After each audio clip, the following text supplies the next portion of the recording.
peuple congolais, ça dépend heure où vous avez qu'on a ngai Christian Boulabia, maman, peuple mokose, peuple souverain, combattant, résistant, révolutionnaire, PNI, les politiciens non institutionnels.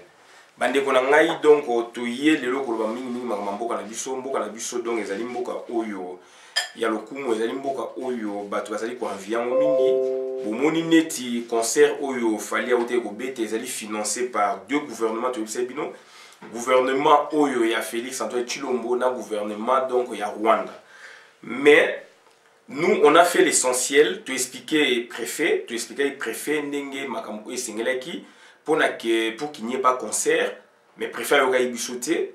Préfet donc a une option, il y a qu'au voir maintien à ordre public d'après son entendement.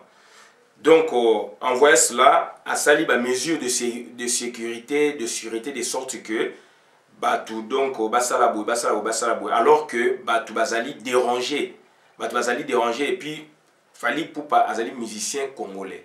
Azako yoko beta musique ya Congo et batindie donc na ba occupant.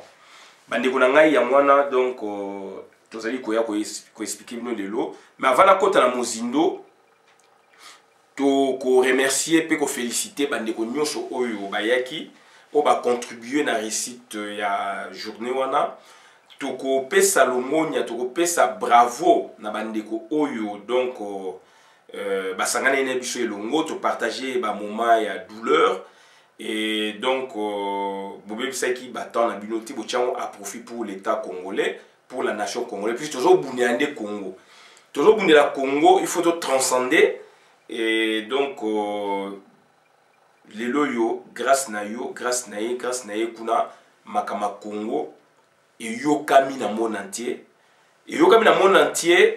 mais solution est limitée, mais du moins on comprend, on nous qualifie des opposants au régime. C'est très important. Les vrais opposants, ce sont nous autres, pas ceux qui sont dans le pays là-bas. Au bazali pays, exception près Zali, mais donc au bazali donc au mingi ba aventuré. Bazali mingi ba koti ba on a kata régime. Ya mwana ba ndeko na ngai donc toza ko senga na bilolo tout bolingo vraiment eza makasi. Tozali ko travailler ensemble. Tous allez créer un concept ensemble pour Namboka et bino bato tikali na Congo kuna bozali bazali ko abruti bino davantage makamezali bokuna ba ko makamususu pour gagner quoi to éviter puisque ba ebike kuna il y a une grande masse o ezali kuna ezali masse oyo bino nde mutu bokoyi ko se réveiller pe bokwe ici régime wana na minute. Puisque vous avez plus de 12 millions de Congolais dans la capitale siège de l'institution. Ce qui l'État ne permettait que les moyens pour bana batanga information circuler nde botomboka nde makambo panzana et ezako koma bongote puisque les politiciens bazali na kati ya biloko wana. Yango na bande ko na ngai to yebisi bino donc bo faire attention puisque na solina batuleo na Kinshasa bozali koloba makambu oyo boza koloba makambu chouchou donc baza ko tchabino na confusion selon que biso ba congolais biso ba boye nanani nanana donc on est tozali ko donc tozali contre Fali Poupa tozali contre ceci cela or rien de konangai. Et cette question contre Fali Poupa et voir même des comme sous bah ça bino bo bunda kuna vo bo bunda awa musalo biso to salo bing to sa libana awa bino to sala na boto to sona na bino to za batu moko mais bon comprendre ce que nous faisons to za nous donc endurer makambi belé côté financier donc mbongo obiso to za rejoindre toujours partager on a bino puisque to tinde la famille bino c'est la famille. Toujours tinda ba famille. Tout ça on s'occuper la makamna bino et belé. Donc ça dit quand vous parlez donc il faut boyer ba makamnu e sengeli boloba. Yangona ba ndeko na ngai tozali ko senga na bino bozala na esprit donc ya ouverture. Yango lelo na ye ko loba mingi et loko oyo gouvernement deux gouvernements basali na Congo ko imposer Fali Poupa croyant que défier les combattants, croyant que non seulement ko défie ba combattant donc ke ba fungoli musique bango moko pe ba kangi musique wana puisque toute la classe politique française en parle. Toute la classe politique française en parle. Soki yonde ko comprenez ngamote toza ko yebisa toutes les chaînes du monde en parlent. Makamu oyo esalamaki hier ekoti na ba annale na France. Bonjour na ndenga malamu comme na ndenga mabe donc ça dit ekoti o ba congolais basali. O ba congolais basali bandeko na ngai ezali makamu oyo ezali colère. Mboka eza ko marcher te bango baza ko manipuler ba guide d'opinion bato ba sengela ki ba telema ba loba na place oyo biso to loba. Non, batouana siko donc ça dit nini, batiki bango ba sala makambo o esengelaki ba manipuler bango pona na libanda baloba makambo ya mboka te et na kati kuna ba abruti peuple na biso. Ba abruti peuple na biso parce que biso nde batu oyo tozali ko lesa Congo. Biso ne batu oyo nde tozali ko éveiller Congo. Po kuna baza ko abuti biso tozali ko éveiller. Batini Fally Ipupa alors que biso toyaki na ba idée ya ko sola na ba musicien oyo ya biso. To sola na bango mais kobe lokola neti ke bango ba mona bazali donc ba vedette. Ba mona neti bazali donc sanza biso toza batute et ba yaki na mona ba GACCCC. Mingi ba sololi donc na ba gouverneur wana pona ke Fally aya neti ko fungola nzela échec total bino moko bokangi donc ba musique na bino biso tozali ko senga musique boye betate mais bino musique na bino pona bo beta na France pays à lumière donc c'est à dire France ezali donc centrale ya monde. Musique na bino boko betaka sous la France. Puisque aujourd'hui toute la presse en parle. Et soit où tu koloba, ba dégâts on les a évalués à plus de 150 millions de dollars. Plus de 150 millions de dollars alors que concert wana ekobimisa moins de 10 000 dollars, moins de 20 000 dollars. Est-ce que Bercy a kofutaka yango? Voilà. Est-ce que Bercy a kofuta yango? Donc c'est très important. C'est très important parce que batu mingi ba comprendre ité. Batu mingi ba comprendre puisque Fally ayende abomi carrière na ye. Fally abomi carrière na ye. Abomi carrière na ye. Ba assurance écoté le mela Bercy. Puisque na monnaie déjà qui ba assureur ya Bercy ba boyaki. Assurance écoutez mais la Bercy. Alors, na monaki déjà lobby avant-hier avant conseil assureur ba boyaki puisque assurance ezali biloko moko hasard ba cas fortuit et loko obo s'attendait qui té imprévu et salami mais o ezali biloko calculé.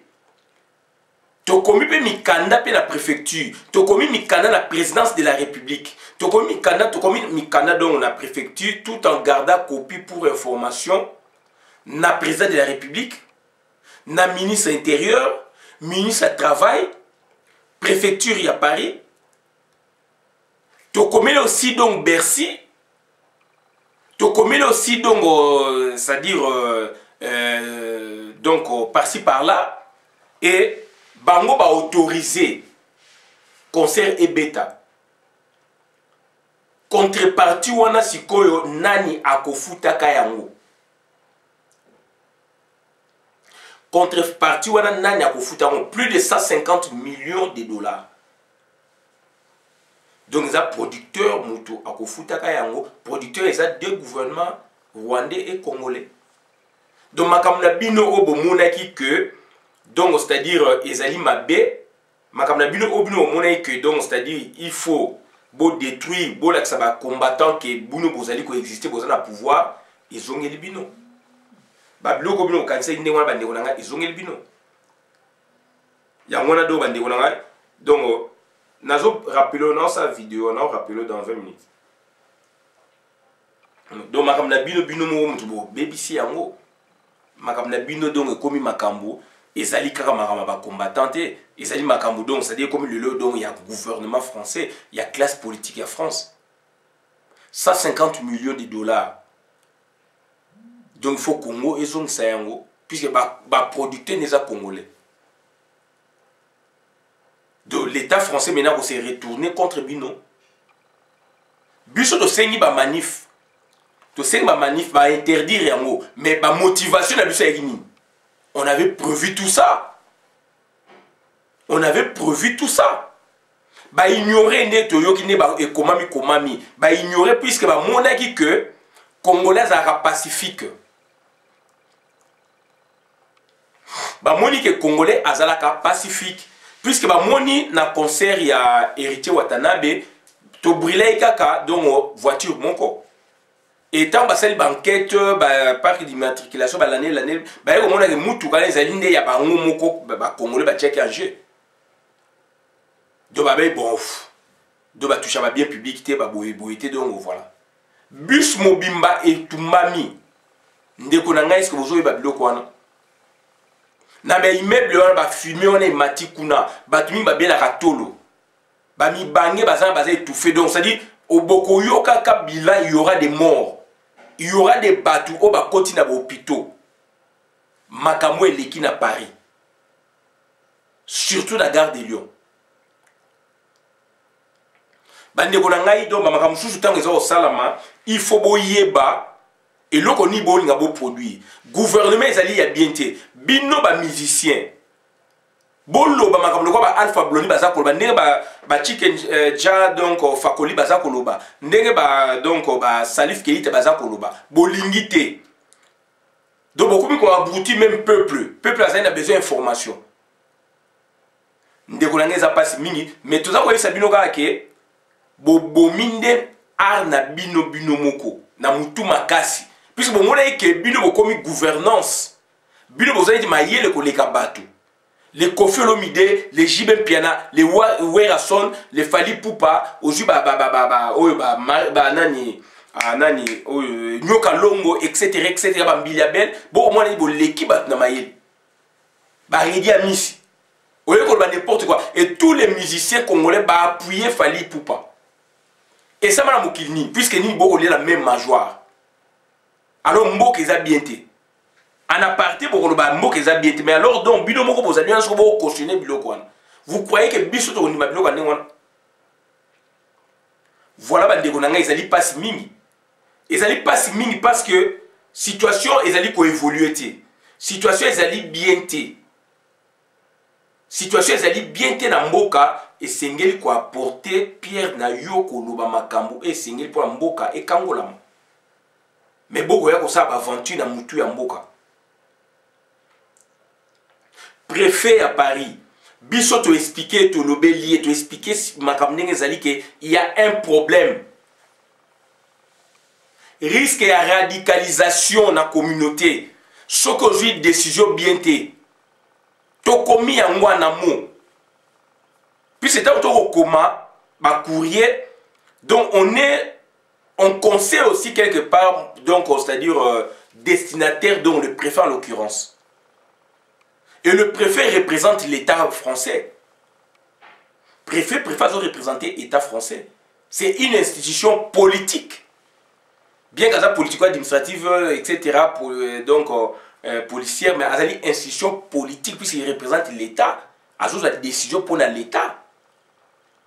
Décision est oyazuana bien qu'à ça qu'on s'appuyer tout quand malam le qu'on a bandé qu'on a ils avaient ça ba confusion la décision du préfet moi aussi je la conteste mais du moins sur le plan option qu'a prise n'est-ce pas le préfet ils allaient qu'on s'est justifié puisque déjà Zali donc c'est-à-dire c'est un acte posé déjà acte donc c'est-à-dire donc c'est-à-dire à appliquer loi n'est à appliquer maintenant il fallait appliquer loi autrement c'est là où le préfet donc Azali fautif Puisque biso te parlait, tu expliquais qu'il y a problème, il y a trouble, il y a ordre public, et qu'il fallait poupa, à concerne toujours et bimsaka moboulou. Arrêté en 2013. Oyo et interdisait une musique à Jibem Piana. S'appuya qui na jurisprudence administrative, il y a préfecture, il y a concert à Fali Poupa en 2010. Donc c'est net, c'est clair, c'est dedans.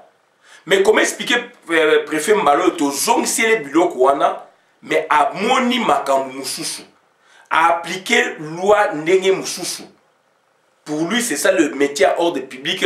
Abimisi arsenal donc il y a gendarmerie, il y a police, il y a kosakanati. Alors que biso sengeka manifestation contre soit une manifestation balinge ko encadrer biso. La manifestation, on s'entend quoi? Ça dit fallait aller venir jouer et que nous, on allait s'en prendre que na batu. Oh, il a fallu. Et la zone wana. Mais le préfet a accueilli, donc a tangi bisoté. Alors c'est notre communauté à nous. Tu es ici, Bango, faites attention. Faites attention. Donc, c'est-à-dire, il y aura donc réédition, il y a comportement boué. Décision na yo et côté approfondissement. Soko boui biso au pesi fait vers concerne bêta. Donc, décision na et côté approfondissement na société na biso bat ba dessus et bat ba se radicaliser. Tout évoquer en haut. Donc, préfère mon yangote à sali o yange ko sala, c'est l'État français. A eu décision à s'appuyer aussi dans l'article. À s'appuyer dans l'article. À quel sens, par exemple, donc, c'est-à-dire droit et liberté, a fallu pour pas. Oh, préfet, il fallait ça la violence. Puisque préfet étant l'État, l'État donc a joué aussi sur la violence pour maintenir l'ordre public. La meilleure façon de maintenir l'ordre public, c'est qu'on interdit concert, il a fallu. Mais il y a un concert mais à bengango au risque abimisi ba soda mais ba ndeko na ngai abimisi ba policier etc. Ça c'est un raisonnement option ya zui à justifier en paix. Mais au regard de nous autres, voilà ce qui s'était passé. Donc le préfet, on parle d'institutions politiques. Institutions politiques et donc institution politique en soi, c'est institution oyo mutu asali. Préfecture mutu asali on des amutu. Donc azali institution politique abimisaka mibeko babenga ngo norme. Norme là so ya bimisi et ko kita na administration, l'institution administrative. Puisque l'institution politique il y en a trois sortes. Institution politique à proprement parler, neti par exemple préfecture l'État. Préfecture, dans le cadre il y a du colo, donc président république, premier ministre, ministre, de ce qu'on a cadre inférieur, préfecture dans le cadre de décentralisation, dans la France, donc le préfet représente donc l'État congolais, donc la France, donc ça dit Macron, a eu une décision à s'appuyer dans le raisonnement bouyé. Sur une décision, il y a joué, puisque c'est un haut fonctionnaire, a eu une décision et qui est dans l'administration. Administration est notifié Batou pour le cas d'espèce biso ngana sengaki na compte association na biso ba notifier ki ngai ba notifier pe fali puisque ba biya beta ba notifier pe boye sikoyo et osani ni concert il faut et robet de petit peuple biso ce que tu yebi décision l'état jui na administration ba notifier si on va notifier là sikoyo donc c'est à dire ceux qui vont contester, ce que tout ça a deux procédés. Soit tu as un recours hiérarchique, recours gracieux, comme la préfet pour revoir copie naïe, puisqu'il faut te démontrer encore un élément nouveau que le même makameza donc tout ça naïe à revoir copie naïe, procédure à liboso. Il y a mis balai ali dans 2 mois ceux qui y a l'obité à une décision aucun nango na hiérarchie naïe. Donc, recours hiérarchique du ministère, il y a tutelle du ministère intérieur. 2 mois après, ce qui y a juité, il y a un dossier auquel on a contentieux. contentieux ce que les alliés donc ça y na procès dans le tribunal compétent donc tribunal administratif. Tribunal compétent dans le tribunal administratif. Donc au dossier on a ce que OK na mokuna. Wana soki délai ça dire 6 mois tout ça conseil beta dans 6 mois et que préfère une décision bien avant. Mais si ko na cas d'espèce ba concert préfère jouer ba décision 4-5 jours avant. Et ça va permettre ba tout siko OK so bo jui paf bo kei bo sali référé. Nandenge sikoyo référé tous à 3 cas. Puisqu'il faut te rappeler Batou. Te rappeler Batou, combat Yamakam Oyo, au départ, on ne visait pas le musicien congolais. On a marché en 2005-2006 awa, Patro Bolefa, Bakadi Dokeke, Baboe, Bavie, Nanga Grégoire Bokungu, Batebele Bele, Docteur Moupapa, médecin urgentiste et awa, en 2005, on marchait contre le renouvellement à 1+4. Donc, tant au marché qui, tu marché parce que, donc, c'est-à-dire, tu boyi makambu. Et puis, donc, ni nous qui donc autorisé, puisque tout ça, les trocadés au ti, côté ambassade. Donc, c'est très important, makambu, tout ça, au sala. Donc, c'est-à-dire, registre les alimi balé. Il y a makambu, il y a ba concert, il y a ba okanga, ba concert. Il y a les bossés qui dans la brutalité. En 2010, en octobre 2013, on donc on n'écrit pas au préfet, il y a Akata concert non. Togoya, to sali fogo, to sali aussi to sala préfet à Olamukabu Akati. Car il y a 2010. En 2013, ngai n'a eu idée. Na komeli préfet. Na komeli préfet na sali document na depuis notre bureau na osana al au champ le Muro. Depuis notre bureau puis c'est na moni ba réaction na binon procédure auto ke nango eza bien té. À chaque fois il faut que ne brutalité boye tokoya donc batu mutako kufa donc boye c'est pas bon. Na bureau na biso donc on a al au champ le Muro. Na koti na ordinateur papa na kombi na pesa 2 personnes petit nanga bwana moto babia bwana moto azaka na sarcelle to sa nayi nabi garder yango za de copines nabi garder yango concert ya JB ndenge basali conférence de presse ka robeta le 21 décembre 2013 concert ko zala annulé. Gardez un mot qu'on divulgue un mot s'il te plaît. N'a au pesa master mot ya siap 2 Casimir à un centre commercial. À JB, enfin c'est pas musique à JB na PC ngabi garde ça un jour au ko témoigner nango ba ko annuler concert. Na ju enveloppe na les miro na tinya na poste. Lobi nango na kei ko sala ne vidéo na courir musu na tiki na kei na sali vidéo koto na poste na sali avec accusé de réception. Après, dans cette vidéo, voilà, j'ai eu l'idée puisque j'ai étudié ça. Il y a dit droit constitutionnel et institution politique. Droit administratif et institution administrative. Et bien, on a dit matière administrative. Donc, on a joué un professeur Vundoa Tepe Mako, grand maître, donc le référent numéro 1 à droit administratif et institution administrative na l'université de Kinshasa. Naza Kolobango avec fierté puisque ce papa, donc ce scientifique, nous a formés. Puisqu'il avait une bonne pédagogie telle que à Pesikou Lelo, l'hôpital Nagoya a brossé les nos cours où il est qui avant Banda. Un bon pédagogue. D'où on a compris institution administrative et zanini, institution donc judiciaire et zanini, institution politique et zanini. Donc, ça dit, il y a aussi des cours où ils allient, du droit constitutionnel, institution politique, IPZ, institution politique, d'Isaïe, etc. D'où, na makamu otozo sala, na makamu batwa au monde petit, mais makamu to sala ya kosenga annulation concert et pas préfet. Donc, il y a combinaison, il y a 3 institutions. Donc, il y a institution politique dedans, il y en a 3, s'il vous plaît. Institution, donc, au Komeli, institution politique. En l'occurrence, Nakaya France, Azali, donc préfet, Azali, institution politique, Azo représenter l'État.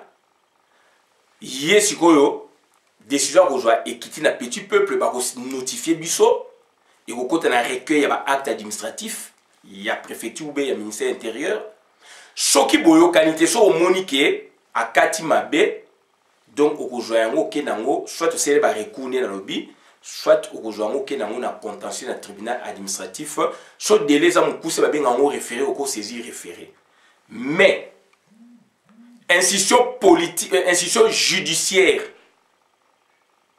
donc institution judiciaire de tribunaux, cours et tribunaux de Yangwana, et défendaka et protégeaka l'État, et protéger biloko yo préfet à Zui, et protéger biloko yo président de la République à Zui, et protéger biloko yo premier ministre à Zui, et protéger biloko yo ministre à Zui arrêté, etc.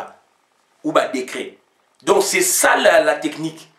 Donc c'est-à-dire, pour que bouke loko ya préfet, il faut préfet à trahir. À trahir. Donc, Azwa Makamu Soussou.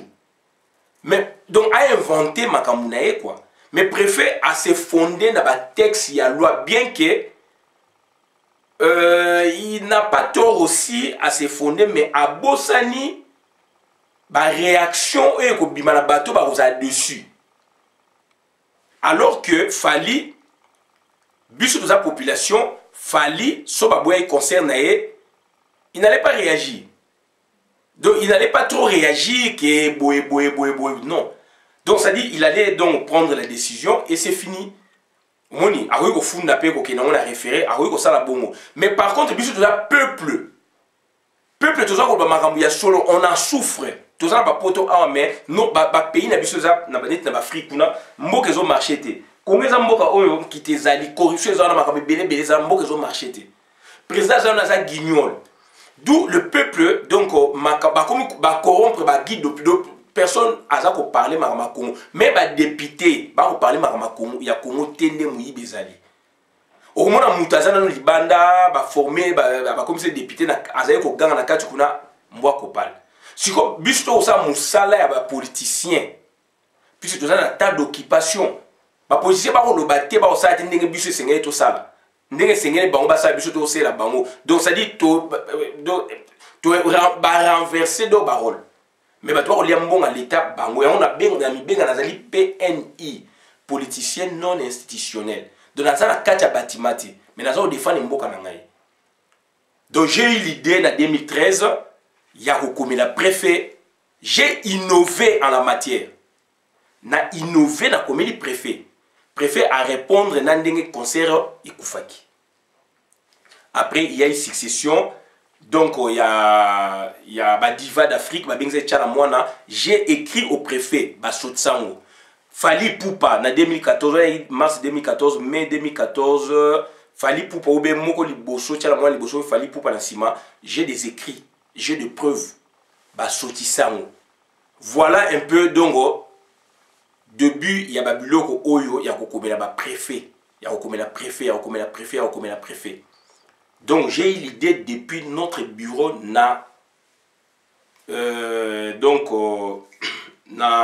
au champ des Mureaux et na pesi donc on a agent au champ. Na pesi donc babia azaye pe ko sala kuna babia bwana moto na bi garder yango un jour ko témoigner ka ba ko kanga yango. Na pesi Casimir le Camerounais SIAP 2 garder yango un jour ko témoigner ka ba ko kanga yango. Tant ba kangi lesquels bon abino et ça va matière voilà. Donc ça dit ceux qui se préfèrent boy à sali mabe bokei na nguna me boye baké institution judiciaire et défendaka donc l'État. Si on a contentieux, juge à contentieux, juge administratif, à côté de la requête, par exemple, on a la côte ici, à côté par exemple, requête Oyo, on a la côte ici, on a la requête Oyo, on a la côte ici, et puis à Kozoa, et là, on a la boyi, on a la fundi. Donc il y a préfet, décision à préfet. Est-ce que préfet a Kati Mabe? Pour le juge, préfet Kokata Mabe, est-ce qu'il a inventé bilo qu'on a moutou na yoube avant le texte et la loi? Juge Azali wana te pour corriger préfet, non. C'est ce que Bissoto Kobosana. Juge Azali wana te pour corriger préfet. pour corriger ngai puisque na koti requête nanga so na sali bowe juge azana te juge otala mikanda na bino bokomi et puis rôle na eza pour à protéger l'état akotala au préfet à lobby ezali mibeko ya mboka ezala appliquer on mabe tout ça même azali en dehors à contexte yé ako valider biloko wana yango mona ba référé mingi ezaka rejeté puisque c'est donc mal administré bien sûr. Mais si on boit pour que l'on ait un niveau supérieur, que ça appel, oui, que ça appel nango, mais appel tout appel na France, tout appel abusif, ils allaient condamnable. Partout na droit ils bon appel ya mabé, donc ça dit aux sanctions sur ma casse collègue. Donc voilà un peu, donc c'est à dire Makamboudongo, c'est à dire na toute procédure, le juge protège l'État. Juge administratif ou juge judiciaire n'a qu'à contre l'État, tout ça, doit protéger l'État et le juge ne peut pas aller ultra petita. Donc le juge n'ira pas ultra petita. Ultra petita c'est quoi? Il ne peut pas aller au-delà de ce qu'on lui demande ou de ce qu'on lui a demandé. Qui a demandé pour le cas d'espèce, ezali donc préfet, puisque nga na yeko contester na mukana na ngai ya ba benga un contrat judiciaire. Le juge maintenant a kotala makambo eza na kati a ko inventé te. C'est ça le contrat judiciaire. Donc a okene en dehors ya yete a inventé non. A kotala yo ngai o to kotisi est-ce qu'ils allaient fonder a kotala pe o ya préfet puisque ça jonction dossier pas to na fundi ne préfet. A kotala préfet si quoi au monde préfet ni mutu a sali makambo esengeli même quel que soit le hasard en dehors ya contexte à protéger donc à remisami be ko ndengana voilà la situation de bakaona et salami baka d'école na combat ça fait aujourd'hui 10 ans on peut en parler. Premier cas d'école ezali héritier Watanabe na 2017 na banza na juillet 2017 conseil wapi na Olympia. Busso, tous association. Olympia azali donc institution privée. Ngai pe ba benga association institution privée, yaza commerçant, institution privée. Wana azali institution de l'état donc préfet donc voilà. Sikoyo institution compétente eza maire eza préfet. Malgré batumi bakene na maire à 12e arrondissement bo. Eza kaka ya rejoa a remonter information eza pe mabete. Mais muta décide eza préfet. Sikoyo, préfet Sikoyo, donc, yé azali institution politique dont l'État, politique, biso tous les institutions privées, yé public, biso tous les privés. Privé donc, c'est-à-dire, nga association, yé aza commerçant, azana salnaye. Sikoyo l'État na katuana, Olympia azali ya yété, puisque ça sal l'État créaté.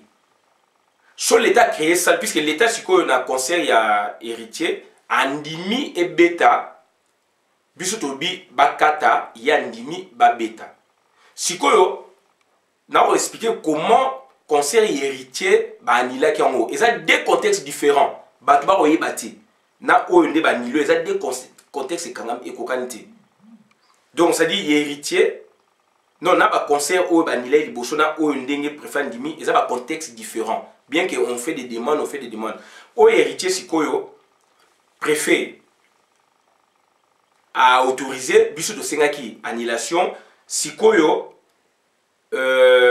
puisque kataki bien jour ba na délai Olympia a ju ba vocal puisque ça commerçant a boyi tension zali makasi abi a boyi koyamba concert wana a rompre contrat na production na producteur ya héritier bati Olympia nde ba keisko ko funda préfet ko attaquer ça ko funda préfet mais ko attaquer décision préfet donc autorisant donc le concert du musicien Watanabe bango ba kei ko funda biso to funda pas préfet ya ko funda na référé si ko kuna préfet a eu tort pourquoi puisque maintenant le juge cette fois-là il protège l'État par rapport à quoi par rapport à ce que l'État azali Olympia te Olympia ezali donc sali à l'État te ce que ezali sali à l'État donc tribunal administratif ange kondima conseil eza puisque préfet andimi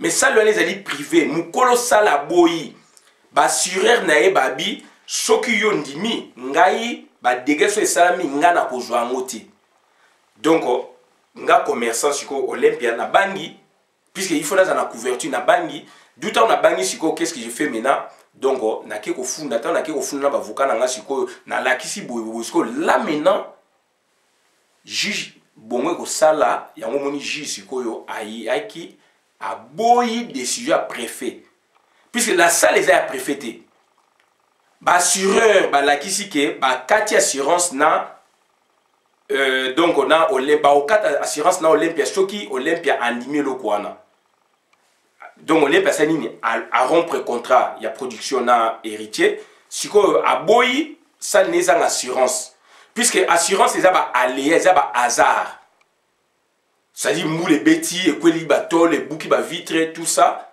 et ça on assurance à bourgeois on voit nanda ku bou projectile moi quoi nanda ku bouquet ba vitre quoi nanda ku bébé ba dégâts et ça biloko yo kanagité et yé bongo au ko remonter la assurance ba ça ba enquête na bango ba otala ba futio ba zonsi biloko wana mais oh ça déjà que mo boule ko bima donc c'est le mot prémédité, ça calculé. Assureur donc abino biloko déjà prémédité, ngaité. Pour ba dégâts ko ya on nga na futate. Ya on moni donc ba société mingi donc Olympia abanga ki aboyi ake ko funda décision préférée. Cette fois là maintenant juge a obligé fa kata puisque maintenant juge a rejoint décision préfet a jui ya ba assureur a jui ya ba boyi ba sanisi on nyosho. Siko juge a otala ke soki na bina landa préfet. Là, je ne protège plus l'État puisque ça, l'on est à l'État. Bah, dégâts sont dans dimi, bah, dégâts bimi kuna. Donc, ça dit, bah, dommage wana. Olympia a ko funda biso na niveau au ça l'appel, n'appel kuna et quand appelle donc le tribunal boy et comme matière boy. Donc, tout ça problème et donc tout est comme ça dommage intérêt l'État où on gagne représenté.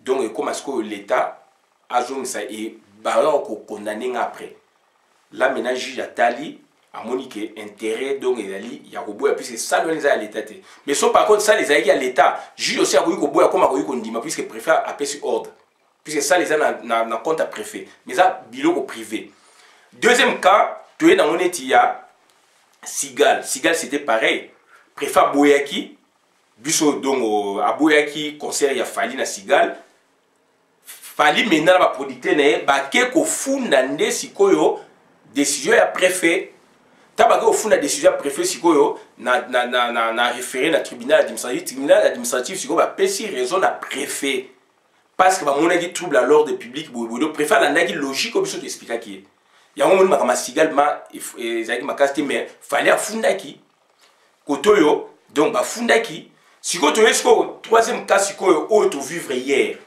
Troisième cas de vivre hier, puisqu'il faut qu'il y ait une institution politique, il y a trois sortes.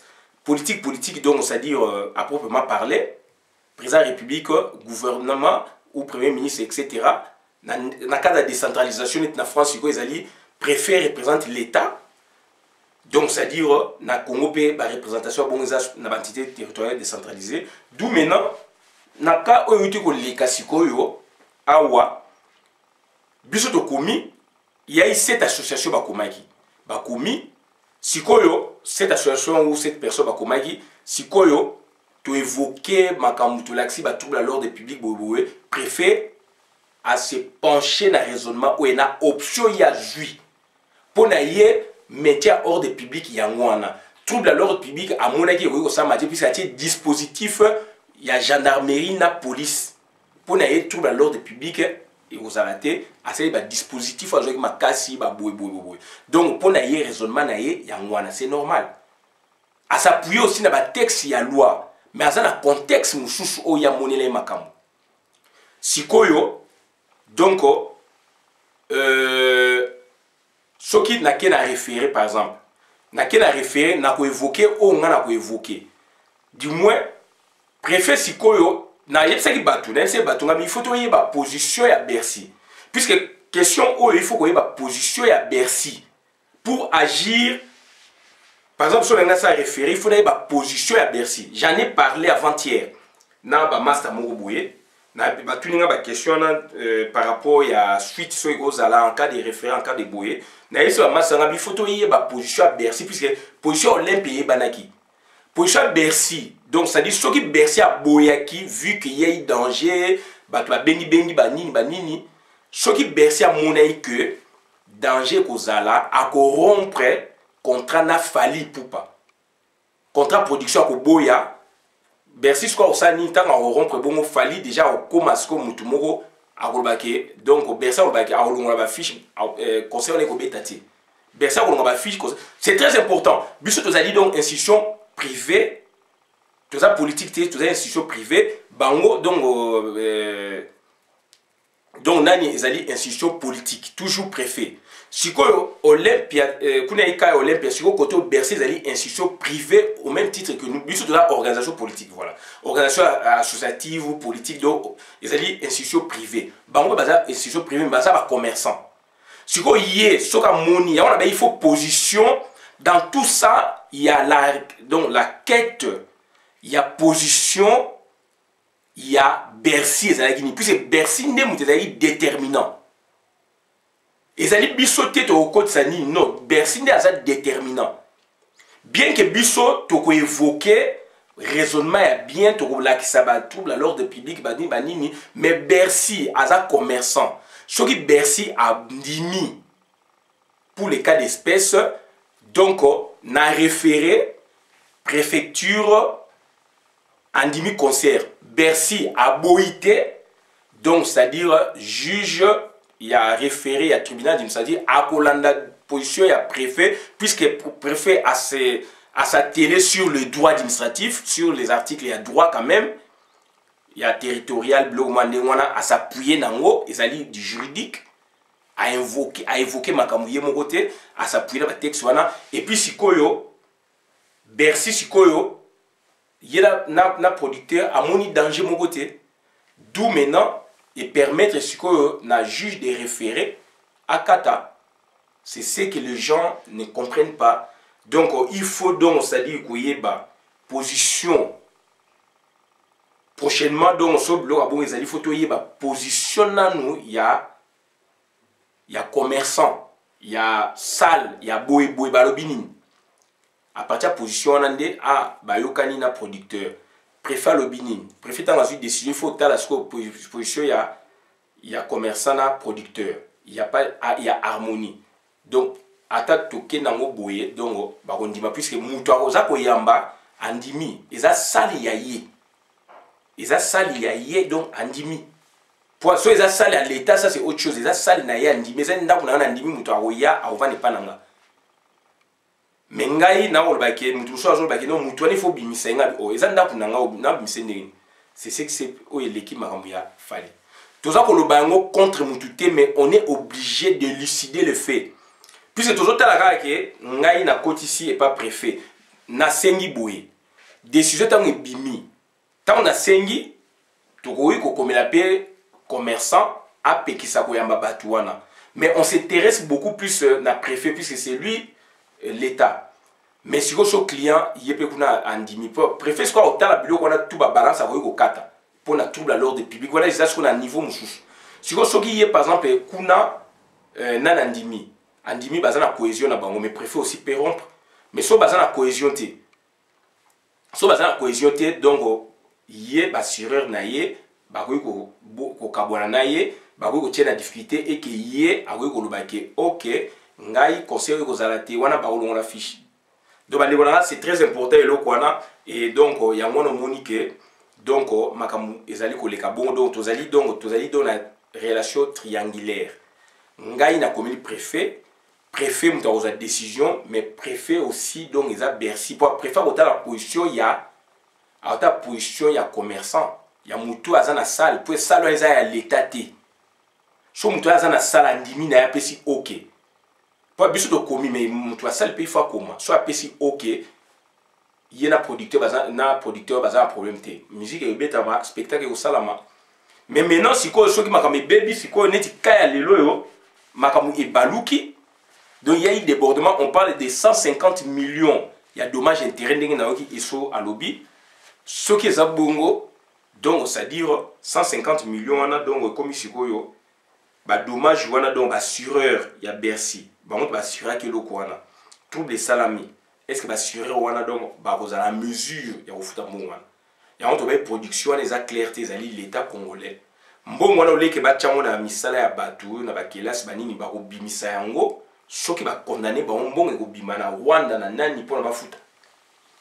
Voilà un peu bande onanga makam auto ya to zalika koloba mais prochainement on va procéder pareil puisque Fally Ipupa l'isole zalika Fally Ipupa l'isole zalika Fally Ipupa a fungoli d'après bango mais akangi musique yemoko puisque toute la classe française politique française en parle na ndenga mabe donc comme problème puisque biso to zaliwana et là on peut changer donc ça dit et comme problématique pour que lobby concert et bétamana Congo et bétamana France.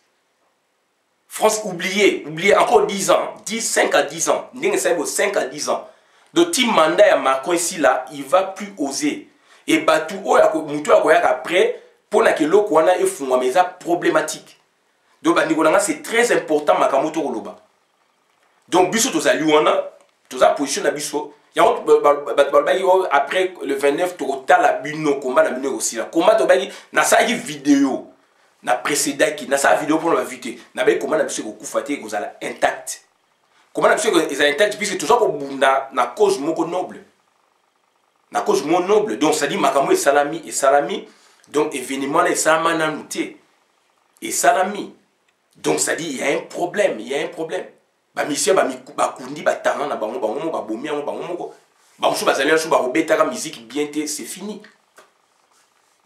donc ça dire ça ba biloko o ba préparer ki on a ndenga mabe puisque ça ba gouvernement mabe et ba créer ba confusion o boy ya ngona prochainement soto komi mukane pas préfet nazo loba yango lelo prochainement donc nazo mutali bosol peut-être na loba yango prochainement soki to komi mukane pas préfet nako senga il faut publier aussi dans les journaux et puis il faut informer aussi les partis politiques il y a France to comme là journaux et puis maintenant donc donc publier dans un des journaux awa seulement ou to kenango pe dans les partis politiques on va faire comme ça maintenant puis c'est toujours il y a vers préfet to komato loba non ba on ba to ba zoba. Maintenant, net événement pour salami. On écrit au préfet, to comme la paix, parti politique ou ezali, ba leader wala paix. Donc bakoye bayango. To comme là aussi, donc on va faire de la publicité sur ça. Pour la bilo on a donc eye bana, ceux qui préfèrent alingi asala ba parti politique ba yebipe. Mais wane oza na courir mususu, eza courir mususu ba parti politique il faut ba yeba. Et puis il faut tout ça, tout il faut ça publier. Pour bouger mais l'équipe trop donc to la non, ba que on a ndinga ba fanti tout ça, ba que on a ndinga ba fanti. Donc voilà ba ndinga ma kamto ya ko ba ngwana donc c'est-à-dire sur 10 ans, il y a eu 2 registres. Il y a ko boma ba concert. Vous voyez sur place ba kati concert, il y a de la casse. Après, de 2010 à 2013, le 21, donc décembre 2013, j'ai eu l'idée depuis notre bureau na Alochan le Muro. Ba témoin bazali, auto na bango, na pesi bango ba copie. Yozabo na tindi préfecture ba tinlanga récépissé. Courrier yé avec accusé de réception, courrier yé ba commis na nzanango. En tout cas, makambo na bimisi, donc c'est pour la première fois, mais ils vont étudier tout ça. J'ai la copie. Et puis, au sujet bimi, le fait que Natchaki numéro portable était, mail, na komela ki bango mail, na episo Natchaki peut mailter, ba luka ki nga puisque des suites bima donc il faut ba notifier bateau. Donc, na ekoya le lendemain, na ngoto na moni bimi na eko kende na Grand Richard et na biso sur place.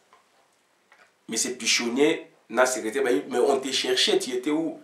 Pas de numéro de téléphone, on a non numéro de téléphone, il y a Moussala.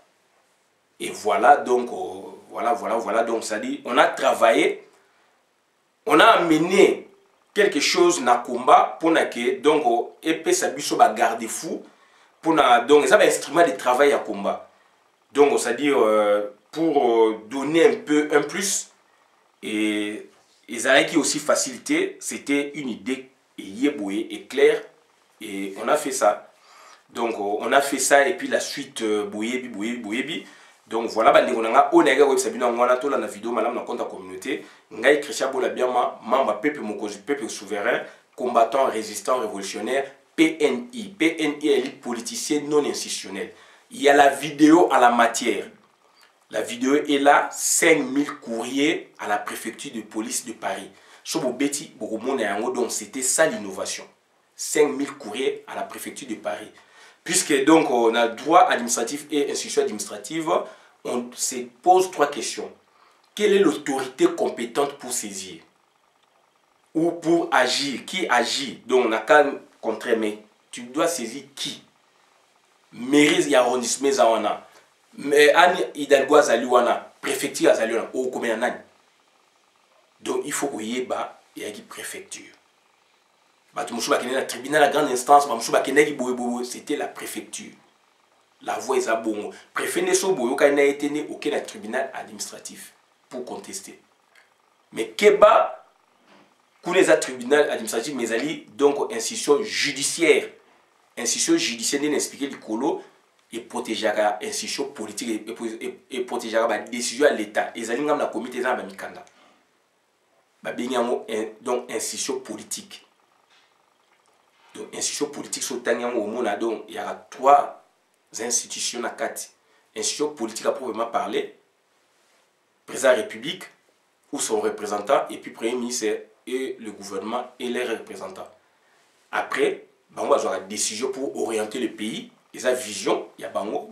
Après, ce qu'il s'applique dans l'administration, l'administration, mais mango tina petit peuple, c'est quoi, choka CPLT à qui qu'on fout na justice. Justice, c'est quoi, causer tribunaux.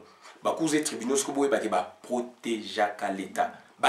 Au-delà où l'État s'est mis au l'État sali, puisque l'État s'appuie sur le texte, il y a au-delà. Il y a ultra petit à il y a au-landa.